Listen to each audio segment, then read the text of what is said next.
আসসালামু আলাইকুম। সবাই কেমন আছেন? আশা করি সবাই ভালো আছেন। আমার প্রিয়জনের সবাই দোয়া করবেন। আমরা যাচ্ছি বাড়ির উদ্দেশ্যে। এটা রাজশাহী আমচত্বর। ৩ টা আম সাজানো আছে।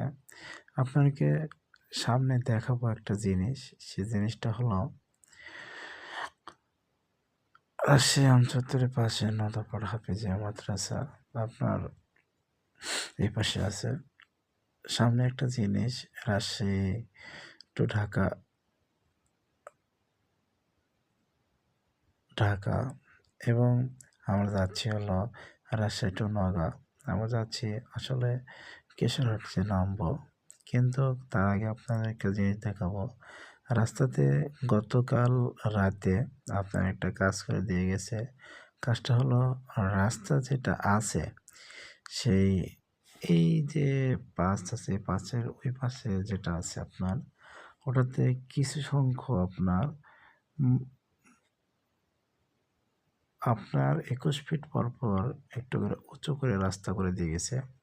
রাস্তাটা দেখলাম আমরা অনেকক্ষণ আগে দেখলাম, যাওয়ার সময় দেখছি অনেক চালকের চালাতে খুবই কষ্ট হচ্ছে এবং আমরা সেই জায়গাতে আপনার কাছে যাব, সেটা আমি কিছু ক্যামেরা বন্দি করে রাখলাম আপনাদেরকে দেখানোর জন্য। দেখানোর উদ্দেশ্য হলো এটাই যে আপনারা বেশি, বেশি শেয়ার করবেন, কমেন্ট করবেন এবং আমার পাশে থাকবেন। সামনে যে রাস্তাটা যে বিটটা করা আছে, এই বিটের কারণে গাড়ি যারা চালাচ্ছে, ড্রাইভার তাদের অনেক কষ্ট হচ্ছে। এজন্য ভিডিওটা করলাম এবং পাশের গাড়ি, ওই পাশের গাড়ি মানে আসা যাওয়া করতে দেখেন আপনার হাতে যে লোকটা যাচ্ছে, লোকটার এই পাশে দেখেন কত কষ্ট। একটা ড্রাইভার ওখানে থামে গেছে। মানে গাড়ি আর নিয়ে যেতে পারছে না। আর আমি